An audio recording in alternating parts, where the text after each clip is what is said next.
بسم اللہ الرحمن الرحیم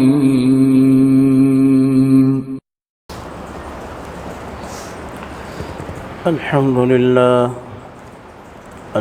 للہ کفا وسلام علی عباده الذین اصطفى اما بعد اعوذ باللہ من الشیطان الرجیم بسم اللہ الرحمن الرحیم ما جعل اللہ لرجل من قلبین فی جوفہ وما جعل أزواجكم اللائي تظاهرون منهن أمهاتكم وما جعل أدعياءكم أبناءكم ذلكم قولكم بأفواهكم والله يقول الحق وهو يهدي السبيل ادعوهم لآبائهم هو أقسط عند الله فإن لم تعلموا آباءهم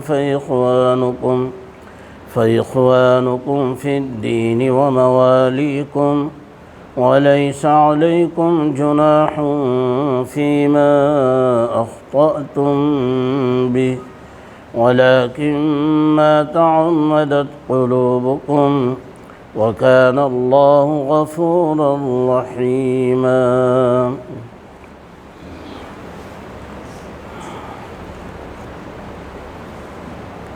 یہ سورہ احزاب ہے جس میں اللہ تعالیٰ نے بنیادی طور پر 3 واقعات کو بیان کیا ہے اور اس کے ذیل میں کچھ اصلاحات ہیں جو اس وقت عرب میں پھیلی ہوئی تھیں، ان رسموں کی اصلاح کی گئی ہے۔ ایک واقعہ تو غزوہ خندق کا ہے کہ جس میں عرب کے بہت سے قبائل متحدہ طور پر ان لوگوں نے مدینے میں چڑھائی کی۔ دوسرا بنو قریظہ کا ہے اور حضرت زید رضی اللہ عنہ اور حضرت زینب رضی اللہ عنہ کے نکاح کا۔ اسی ذیل میں کچھ اور باتیں بھی آئی ہیں۔ حضرت زید رضی اللہ عنہ جن کا واقعہ اس میں اللہ تعالیٰ نے بیان کیا ہے، یہ اصلاً تو عرب ہیں اور قبیلہ کلب کے ایک شخص تھے، حارثہ ابن شراحیل ان کے بیٹے تھے۔ ان کی والدہ کا نام سعدی ابن ثعلبہ تھا، یعنی ثعلبہ کی بیٹی تھی، اور قبیلہ طے جو حاتم طائی کا قبیلہ ہے اس کی ایک شاخ تھی بنی معن، اس کی رہنے والی ان کا میکہ تھا ان کی والدہ کا۔ حضرت زید جب 8 سال کے ہوئے تو بچے تھے اس وقت، ان کی ماں انہیں میکے لے کر گئیں۔ وہاں یہ ہوا کہ ایک دوسرے قبیلے کے لوگوں نے ان کے پڑاؤ پر حملہ کر دیا، اور یہ عامةً اس وقت چلتا رہتا تھا، لوٹ مار قتل و غارت گری۔ اور لوٹ مار میں انہوں نے کچھ لوگوں بھی پکڑ لیے، اور جنہیں پکڑتے تھے وہ انہیں غلام بنا لیا کرتے تھے۔ جنہیں پکڑ کر لے گئے ان میں حضرت زید بھی تھے۔ پھر ان حملہ آوروں نے حضرت زید کو طائف کے قریب عکاظ کے بعد میلے میں لے جا کر بیچ دیا۔ ادھر نبی پاک صلی اللہ علیہ وسلم کی بیوی حضرت خدیجہ رضی اللہ عنہا نے اپنے بیٹے حکیم ابن حزام سے کہہ رکھا تھا کہ کوئی ہوشیار سا لڑکا غلام خرید لینا جو گھر کی ضروریات کے لیے کام آئے۔ تو حضرت حکیم ابن حزام نے اتفاق سے حضرت زید کو خرید لیا، اور خرید کر لا کر انہوں نے اپنی پھوپھی کے حوالے کر دیا۔ تو وہ حضرت خدیجہ کے غلام تھے حضرت زید۔ جب حضرت صلی اللہ علیہ وسلم کا نکاح حضرت خدیجہ رضی اللہ عنہا سے ہوا تو حضور صلی اللہ علیہ وسلم نے ان کے پاس زید کو دیکھا اور ان کی عادات اطوار آپ کو اس قدر پسند آئی کہ آپ نے انہیں حضرت خدیجہ سے مانگ لیا۔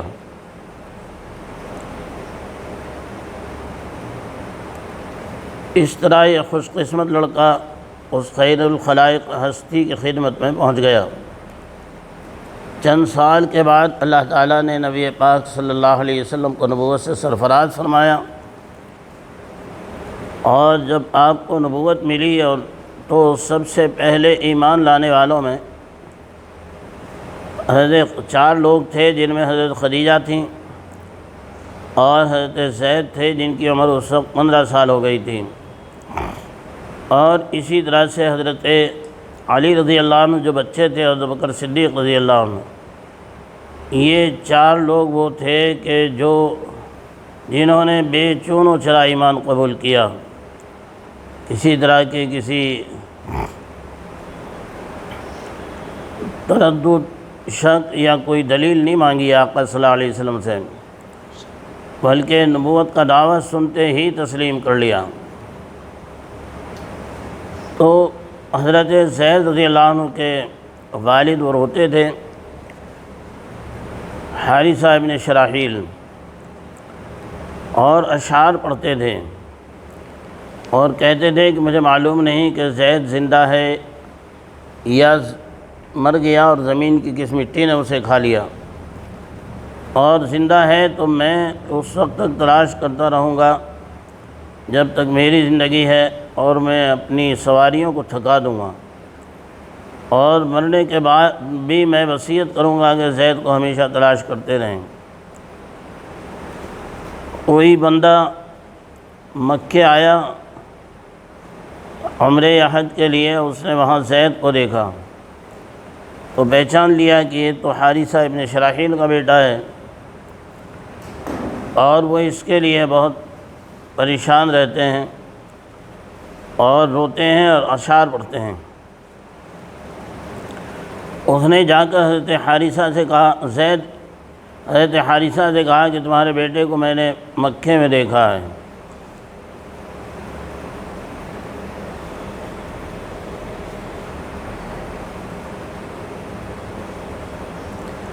چنانچہ وہ اپنے بھائی کو لے کر مکے پہنچے اور انہیں تلاش کرتے ہوئے حضور صلی اللہ علیہ وسلم کی خدمت میں پہنچ گئے، اور جا کر عرض کیا کہ آپ جو فدیہ لینا چاہیں وہ ہم دینے کے لیے تیار ہیں، آپ ہمارا بچہ ہم کو دے دیں۔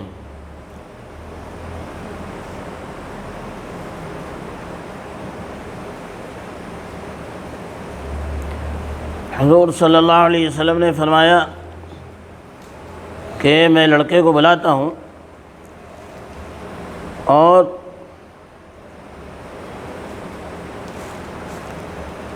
معاملہ اس لڑکے کی پسند اور اس کی مرضی پر چھوڑ دیتا ہوں۔ اگر وہ تمہارے ساتھ جانا پسند کرتا ہے تو میں کوئی فدیہ تم سے نہیں لوں گا اور یوں ہی چھوڑ دوں گا، لیکن اگر وہ میرے پاس رہنا چاہے تو میں ایسا نہیں ہوں کہ جو میرے پاس رہنا چاہے میں اسے خامخواہی اپنے پاس سے نکال دوں اور علیحدہ کر دوں، میں کوئی جبر نہیں کروں گا۔ ہاں، آپ اپنے بچے کو اگر لے جانا چاہیں اور وہ تیار ہو تو مجھے کوئی فدیہ نہیں چاہیے۔ تو انہوں نے کہا کہ یہ تو آپ نے انصاف سے بھی آگے کی بات کی ہے۔ بڑے خوش ہوئے وہ لوگ۔ چنانچہ آپ نے حضرت زید کو بلایا، حضور صلی اللہ علیہ وسلم نے زید کو بلا کر ان سے کہا کہ ان دونوں کو پہچانتے ہو، جانتے ہو؟ انہوں نے عرض کیا کہ جی یہ میرے والد ہیں اور یہ میرے چچا ہیں۔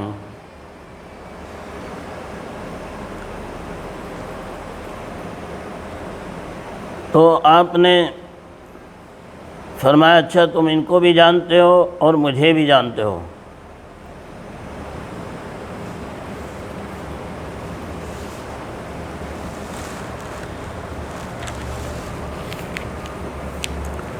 اب تمہیں پوری آزادی ہے کہ چاہے ان کے ساتھ رہو چلے جاؤ اور چاہو تو میرے ساتھ رہو۔ انہوں نے جواب دیا کہ میں آپ کو چھوڑ کر کسی کے پاس نہیں جانا چاہتا۔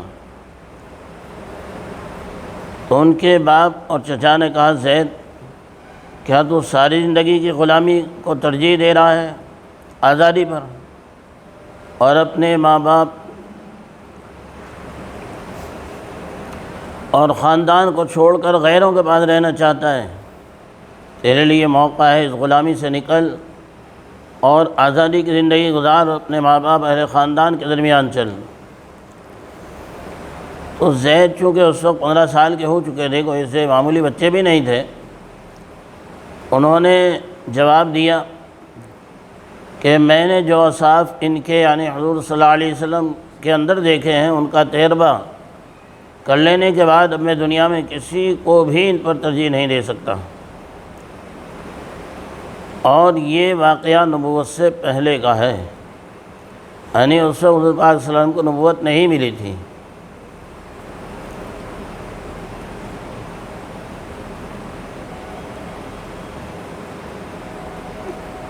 جب زید کا یہ جواب سنا،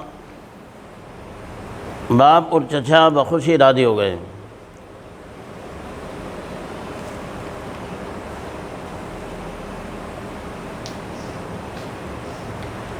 حضور صلی اللہ علیہ وسلم نے اسی وقت زید کو آزاد کر دیا، یعنی ابھی غلام تھے وہ، لیکن اب آزاد کر دیے اور حرم میں لے جا کر مجمع عام میں اعلان کر دیا کہ تم سب لوگ گواہ رہو، آج سے زید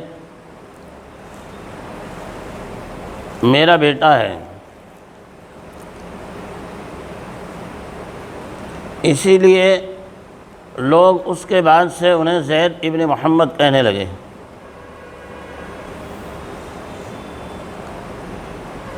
تو باپ اور چچا تو بہت خوشی خوشی واپس ہو گئے۔ ادھر حضرت زید، یہ زید ابن محمد، زید ابن حارثہ کی جگہ زید ابن محمد کے نام سے پہچانے جانے لگے۔ جب مدینہ منورہ کی ہجرت ہو گئی اور حضرت زید کی عمر اس وقت 30 سال کی ہوئی، تو حضرت صلی اللہ علیہ وسلم نے حضرت زید رضی اللہ عنہ کا نکاح اپنی پھوپھی ذات بہن حضرت زینب رضی اللہ عنہ سے کر دیا۔ اس کے اندر ایک بات تو یہ تھی کہ قریش جو اشراف کہلاتے تھے اور کسی آزاد غلام سے نکاح کرنا اپنے کسی بچی کا اپنے لیے عار کی بات سمجھتے تھے۔ نبی پاک صلی اللہ علیہ وسلم نے ایک تو اس عار کو اور یہ اونچ نیچ کو ختم کرنے کے لیے کہ نکاح کے اندر اصل چیز شرافت ہوتی ہے، یہ اس طرح کی اونچ نیچ برادری خاندان والی اصل نہیں ہوتی ہے۔ اور آپ نے یہی فرمایا بھی ہے کہ اگر تم نکاح کرنا چاہو تو مال جمال یا خاندانی وجاہت نہ دیکھو، بلکہ شرافت دیکھو، دین دیکھو، اخلاق دیکھو۔ تو حضرت زینب رضی اللہ عنہ سے آپ نے نکاح کر دیا اور ان کا مہر بھی نبی پاک صلی اللہ علیہ وسلم ہی نے خود ادا کیا، چونکہ آپ کی کفالت میں تھے، آپ ہی کے بیٹے کے نام سے بیٹے تھے، جانے جاتے تھے، اس لیے آپ نے گھر گھریستی کا ساز و سامان بھی دیا، یعنی آباد کیا اپنے بیٹے کو اچھی طرح سے۔ تو اس نکاح سے آپ کا ایک مقصود یہ بھی تھا کہ غلام، آزاد غلام مذہب اسلام میں حقیر نہ سمجھے جائیں اور ان کی عزت بھی جیسے اور دوسرے احرار ہیں، آزاد ہیں، اسی طرح کی جائے۔ آزاد اور غلام میں جو اہل عرب امتیاز کرتے ہیں مسلمانوں میں نہ ہو۔ آئندہ یہ رسم نہ چلے اور مسلمانوں میں یہ رسم نہ چلے۔ مسلمانوں میں اگر کوئی اکرام کے قابل ہے تو وہ نیکی اور تقوی کی بنیاد پر ہے، خاندان اور قبیلے اور قوم اور برادری کی بنیاد پر نہیں ہے۔ تو نکاح نبی پاک صلی اللہ علیہ وسلم نے بڑے شوق سے کیا، آباد کیا، مہر بھی خود ادا کیا، گھر گرہستی کا انتظام بھی کیا۔ لیکن اتفاق یہ ہوا کہ حضرت زید رضی اللہ عنہ اور حضرت زینب رضی اللہ عنہ میں موافقت پیدا نہیں ہوئی، نبھاؤ نہیں ہو سکا۔ اور جب نبھاؤ نہیں ہو سکا تو حضرت زید رضی اللہ عنہ نے کئی مرتبہ طلاق دینے کا ارادہ کیا، مگر نبی پاک صلی اللہ علیہ وسلم نے سمجھا بجا کر کے، دونوں کو سمجھا کر کے پھر آباد کیا۔ جب متعدد مرتبہ ایسا ہوا تو حضرت زید نے مجبور ہو کر کے حضرت زینب کو طلاق دے دی۔ اب یہ کیفیت دیکھ کر نبی پاک صلی اللہ علیہ وسلم کو بڑا تردد ہوا اور صدمہ بھی ہوا، کیونکہ آپ تو یہی چاہتے تھے کہ زینب زید ہی کی زوجیت میں رہیں۔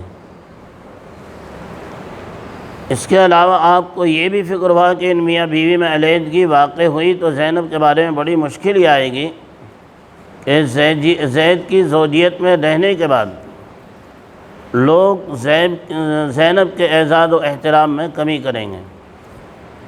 کیوں؟ اس لیے کہ جب وہ غلام کو اور آزاد غلام کو حقیر سمجھ رہے ہیں تو اس کی بیوی کو پھر وہ کیا اتنا اونچا مقام دیں گے، اور یہی تھا بھی عرب میں۔ تو طلاق سے جو حضرت زینب کی حیثیت عرفی گری ہے، اس کا بھی نبی پاک صلی اللہ علیہ وسلم کو صدمہ ہوا، اور پیارے رسول صلی اللہ علیہ وسلم حضرت زید کی جو توقیر کرانا چاہتے تھے اس پہ بھی حرف آیا۔ تو نہ تو حضرت زید کی توقیر میں کمی چاہتے تھے اور نہ حضرت زینب کی تحقیر گوارا فرما سکتے تھے، لیکن بالآخر یہ معاملہ پیش آیا اور تعلق نبھ نہیں سکا، اور حضرت زید اور حضرت زینب کا تعلق منقطع ہو گیا، ٹوٹ گیا۔ اب اس موقع پر تین باتیں پیدا ہو گئیں۔ ایک تو یہ کہ حضرت زید نبی پاک صلی اللہ علیہ وسلم کے منہ بولے بیٹے ہیں، دوسری یہ کہ وہ آزاد کیے ہوئے غلامی سے آزاد کیے ہوئے، اور تیسری بات یہ کہ وہ آپ کی جو پھوپھی ذات بہن تھیں ان کی حیثیت عرفی پر ایک اثر پڑا، اور جو کفار کے اندر اس ایک رواج تھا کہ غلام آزاد کیے ہوئے غلام کی بیوی کو بھی اگر طلاق ہو جاتی تو اسے آسانی سے قبول نہیں کرتے تھے وہ لوگ۔ تو آپ کو ان تینوں باتوں کا بڑا احساس ہوا، اللہ تعالیٰ نے ان تینوں باتوں کی پھر یہاں قرآن کریم نازل کیا اور ان کی اصلاح کی، اور کہا کہ دیکھو جسے آپ نے بیٹا بنا لیا، منہ بولا بیٹا بنا لیا، وہ حقیقی بیٹا نہیں ہو سکتا ہے۔ حقیقی بیٹا تو وہی ہے جو اپنے باپ سے پیدا ہوا ہو۔ اس کا مطلب یہ ہو گیا کہ اس کے دو باپ ہو گئے؟ دو باپ نہیں ہیں، باپ تو ایک ہی ہے جس کے نطفے سے پیدا ہوا۔ اس لیے آپ زید کی نسبت اپنی طرف نہ کریں، زید سے آپ حسن سلوک کریں، محبت کریں، رواداری کریں اور ان پہ خیر کچھ بھی کریں، لیکن زید جس کی اولاد ہیں اسی کی رہیں گے۔ تو منہ بولا بیٹا بنانے سے کوئی حقیقی بیٹا نہیں بن جاتا ہے۔ اس لیے اللہ رب العزت نے فرمایا ادعوہم لآبائہم، انہیں اپنے باپ کی نسبت سے پکارو۔ یہ متبنہ بیٹا جو ہے جسے بنا لیا تم نے، متبنہ بیٹا حقیقی بیٹا نہیں ہو سکتا۔ ایک تو اس کی اصلاح کی، اور جب حقیقی بیٹا تھا تو مسئلہ یہ ہے کہ باپ اپنے حقیقی بیٹے کی بیوی سے نکاح نہیں کر سکتا، اس لیے کہ بیٹے کی منقوہ ہو گئی، وہ حرام ہو گئی باپ کے لیے ہمیشہ کے لیے، یعنی سسر اپنی بہو سے نکاح نہیں کر سکتا۔ یہ روایت اس وقت بھی وہاں جاری تھی اور اسلام میں بھی ہے یہی مسئلہ۔ لیکن چونکہ زید حقیقی بیٹے ہیں نہیں، وہ بولے بیٹے تھے، اللہ نے کہہ دیا ادعوہم لآبائہم، انہیں باپ کی طرف نسبت کرو۔ تو اب جب حقیقی بیٹے نہیں تھے تو ان کی بیوی جو ہے حقیقی بیٹے کی بیوی نہیں ہے، وہ تو عام ہے۔ اب جیسے عام عورت سے نکاح کر سکتا ہے، ایسے ہی اپنے منہ بولے بیٹے کی بیوی اگر طلاق ہو جائے اس سے بھی نکاح کر سکتے ہیں۔ یہ جو رسم تھی وہ ختم کرنے کے لیے اللہ رب العزت نے یہ کیا کہ خود اللہ تعالیٰ نے نکاح پڑھ دیا نبی پاک صلی اللہ علیہ وسلم سے حضرت زینب کا۔ حضرت زینب کو اس بات پر بجا طور پر فخر بھی تھا کہ سب کے نکاح ان کے اولیاء نے کیے ہیں، لیکن میرا نکاح تو اللہ رب العزت نے کیا، جس کو اللہ تعالیٰ نے قرآن میں خود فرمایا فَلَمَّا قَضَىٰ زَيْدٌ مِّنْهَا وَطْرًا زَوَّجْنَاكَهَا، کہ جب زید نے ان کے ساتھ اپنے تعلقات منقطع کر لیے، خواہش پوری کر لی اور طلاق ہو گئی، تو اب آپ دنیا کی رسم و رید دیکھ کر اس سے نہ آپ گھبرائیں، نہ اس سے ڈریں، اللہ سے ڈریں، اللہ ہی زیادہ حقدار ہے ڈرنے کا۔ اس لیے یہ نکاح ہم اولیاء کے ذریعے نہیں بلکہ ہم براہ راست خود کر رہے ہیں۔ اللہ نے کہا زوجنا، کہا ہم نے ان کا نکاح آپ سے کر دیا زینب کا۔ چنانچہ یہاں دنیا میں ان کا کسی سے نہیں ہوا بلکہ وحی ربانی ہی سے نکاح ہوا۔ چنانچہ نبی پاک صلی اللہ علیہ وسلم نے اس نکاح کے اعزاز میں بکری ذبح کی اور صحابہ کی ولیمے کی دعوت کی، بڑے اعزاز کے ساتھ دعوت کی۔ اس کے علاوہ اور جو دعوتیں ہیں ولیمے کی، ان میں یہ نہیں کہ آپ نے کوئی بکری یا ذبح کی، بلکہ کسی میں ملیدہ، کسی میں سرید۔ بعض موقع پہ ایسا ہوا کہ سب اپنا اپنا کھانا لے کر آئیں، ایک بار ساتھ بیٹھ کر کھا لیں، یعنی اس طرح سے بولے۔ یہ ایک اعزازی ولیمہ یہی ہے کہ جس میں نبی پاک صلی اللہ علیہ وسلم نے بکری ذبح کر کے اور دعوت کی ہے، اس لیے کہ یہ نکاح براہ راست اللہ تعالیٰ نے پڑھا تھا۔ تو ایک رسم یہ ختم کی اللہ تعالیٰ نے کہ جو منہ بولے بیٹے کو حقیقی بیٹا سمجھا جاتا تھا اور اس کی بیوی کو طلاق کے بعد پھر اس سے باپ نکاح نہیں کر سکتا، یعنی وہ متبنہ کا باپ نکاح نہیں کر سکتا۔ اللہ نے کہا نہیں، یہ اپنے باپ ہی کی طرف نسبت کرو، اور ہم نے ان کا نکاح آپ سے کر دیا۔ اور ادھر وہ جو حیثیت عرفی گر جاتی تھی، نبی پاک صلی اللہ علیہ وسلم سے نکاح کے بعد حیثیت اور بڑھ گئی، اور پھر آنے والی وہ عورتیں جو کسی غلام کے نکاح سے آزاد ہوئی ہیں، جب نبی پاک صلی اللہ علیہ وسلم ایسی عورت سے نکاح کر سکتے ہیں، پھر کوئی دوسرا کیسے عرق محسوس کر سکتا ہے؟ یعنی وہ رسم ہی ہمیشہ کے لیے ختم ہو گئی۔ اسی ذیل میں اللہ تعالیٰ نے دو باتیں اور بتلائیں۔ ایک تو یہ کہ اگر کوئی عقل مند آدمی ہوتا تھا تو لوگ یہ سمجھتے تھے کہ اس عقل مند آدمی جو ہے، ذہین فتین آدمی، اس کے دو دل ہیں۔ اللہ نے کہا کسی کے دو دل نہیں ہیں، ایک ہی دل ہے، یہ تمہارا سوچنا یہ غلط ہے۔ دوسری ایک رسم یہ تھی کہ شوہر بعض مرتبہ بیوی سے ناراض ہو کر اسے کہتا تو تو میری ماں ہے، اور جب یہ کہہ دیتا تو تو میری ماں ہے، اب میں تجھے اپنی ماں کی طرح سمجھ رہا، بھگوان بس ماں بنانے کے بعد پھر وہ حقیقی ماں سمجھے تھے اسے، یعنی اب اس کے ساتھ وہ رشتہ نہیں قائم کر سکتا تھا، بلکہ اسے حقیقی ماں ہی کی طرف سے اس کا۔ اللہ نے کہا تیری دو مائیں کہاں سے ہو گئیں؟ ایک وہ ماں جسے تجھے جنا، یہ کہاں سے ماں بن گئی تیری، اور تیرے کہنے سے ماں بن گئی؟ یہ تو نے غلط حرکت کی ہے۔ اب اگر یعنی وہ حرام کر لیتا تھا ماں کہہ کر اپنے اوپر وہ سے، اللہ نے کہا ایسی بات نہیں، ماں تو وہی ہے جس سے تو جنا ہے، ہاں تو نے اسے ماں کہہ کر کے جو اپنے اوپر حرام کیا ہے، اب اگر تو اس کی طرف رجوع کرنا چاہتا ہے تو تیری سزا یہ ہے کہ یا تو غلام آزاد کر، والذین یظاہرون منکم من نسائہم ما ہن امہاتہم الا اللہ ولدنہم، کہ یہ تمہاری ماں نہیں ہے، ماں تو وہی ہے جس سے تم پیدا ہوئے ہو۔ اور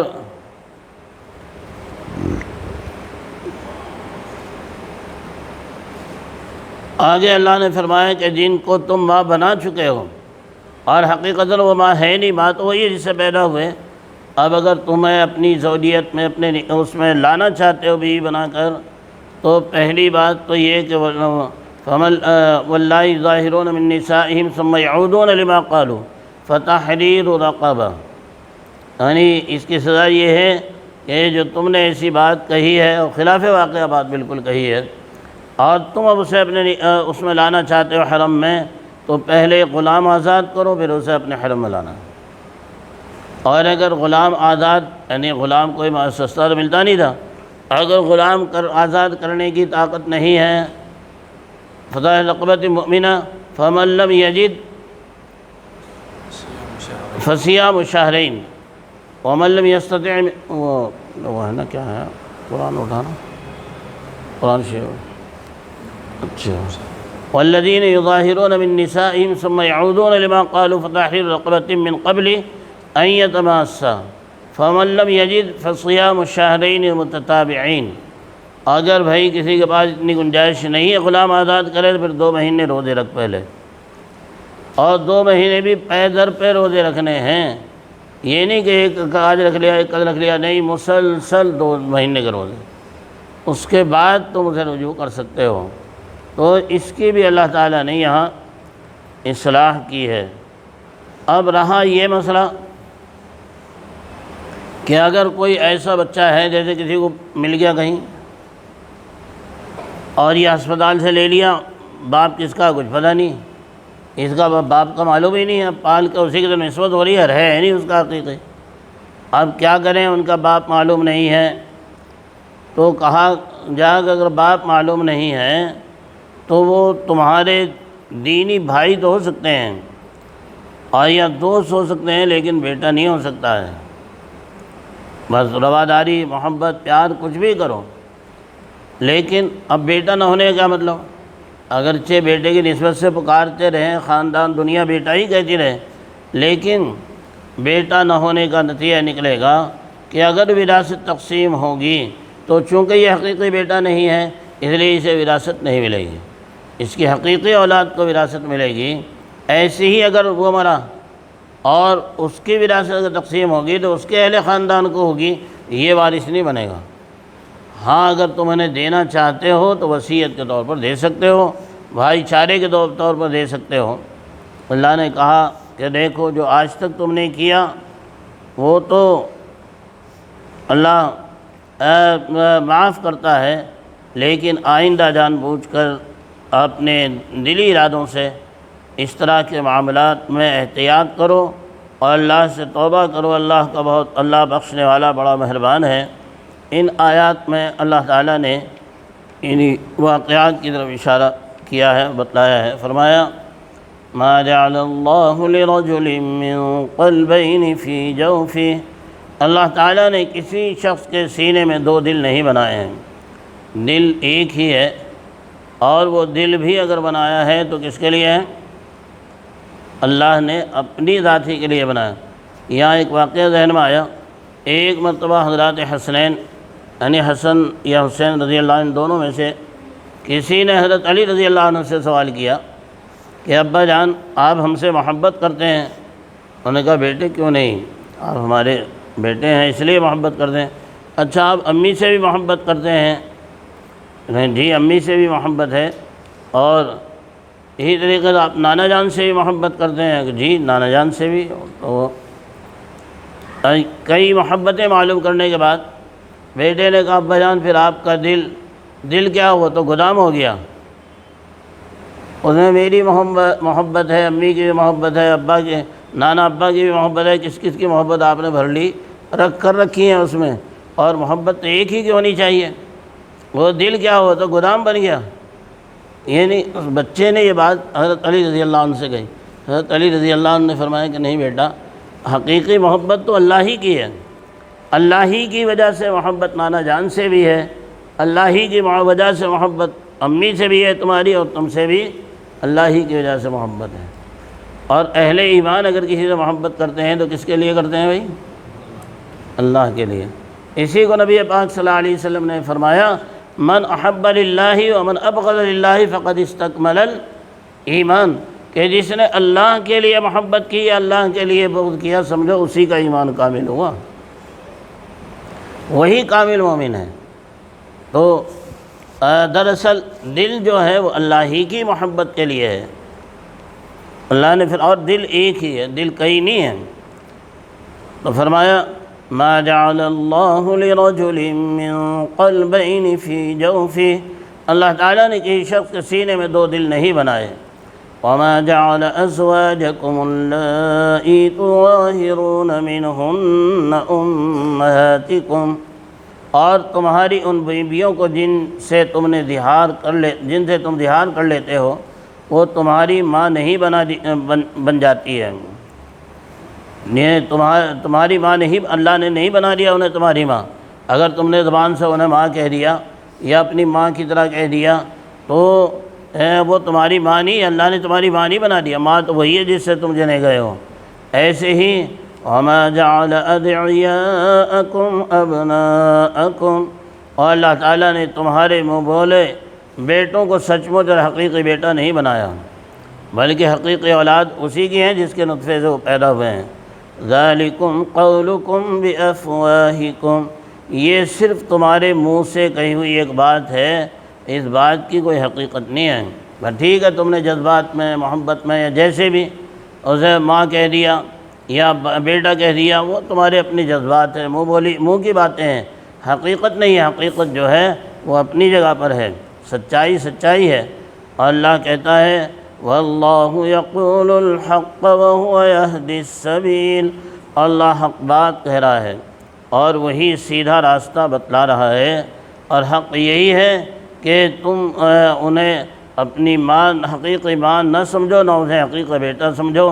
اللہ یہ تمہیں سیدھی راہ بتلا رہا ہے، بلکہ ادعوہم لآبائہم هو اقسط عند اللہ، تم ان کو ان کے باپوں کی طرف منسوب کیا کرو، یہ اللہ کے نزدیک انصاف کی اور راستی کی بات ہے۔ صحیح بات یہی ہے کہ وہ حقیقی اولاد نہیں بلکہ ان کی نسبت ان کے باپ ہی کی طرف کرو۔ چنانچہ اس کے بعد جو زید ابن محمد کہلاتے تھے، حضرت زید ابن حارثہ کے نام سے کہلائے جانے لگے، اور صحابہ اس کے بعد پھر زید ابن محمد نہیں کہتے تھے بلکہ زید ابن حارثہ کہا کرتے تھے۔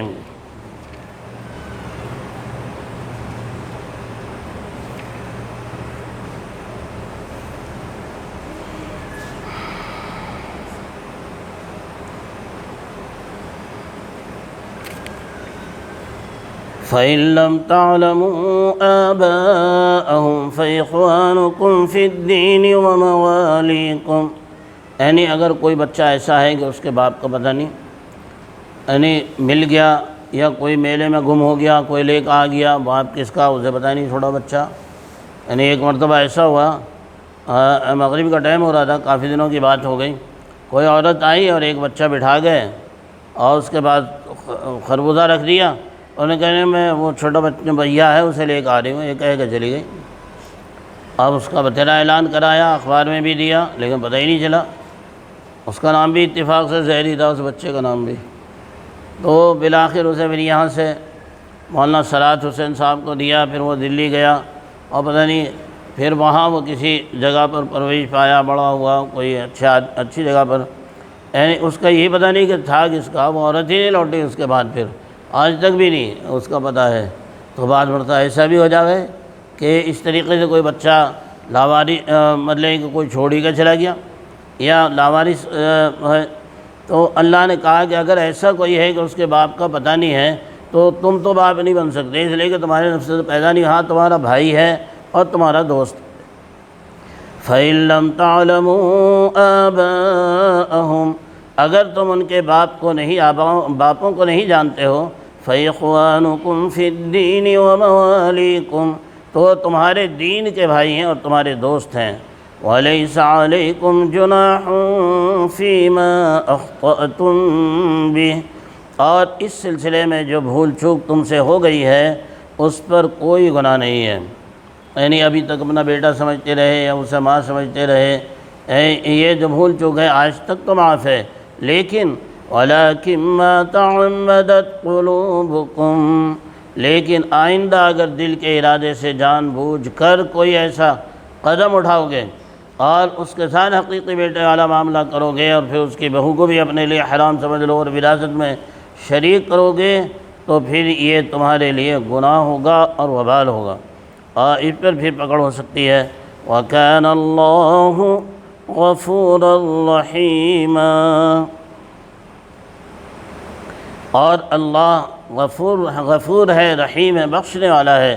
اس لیے جو پچھلی کوتاہی ہو گئی ہے آدمی اس پر نادم ہو جائے تو اللہ تعالی ہر وقت بخشنے کے لیے تیار ہے۔ جیسے کہ روایت میں آتا ہے کہ عبد مذنب ورب غفور، کہ بندہ گناہ گار ہے اور اللہ مہربان بخشنے والا، وہ ہر وقت بخشش کے لیے تیار ہے۔ اللہ تعالی ہم سب کو جو قرآنی ہدایات ہیں ان پر پورے شرح صدر کے ساتھ عمل کی سعادت نصیب فرمائے اور ایمان کامل عطا فرمائے۔ الحمدللہ رب العالمین والعاقبۃ للمتقین والصلاة والسلام علی سید الانبیاء والمرسلین وعلی آلہ واصحابہ الطیبین الطاہرین۔ یا ربی صلی وسلم دائما ابدا علی حبیبک خیر الخلق کلہم۔ ربنا لا تزغ قلوبنا بعد اذ ہدیتنا وہب لنا من لدنک رحمہ انک انت الوہاب۔ اے اللہ، ہم آپ کے عاجز و مسکین بندے آپ کے دربار میں حاضر ہیں۔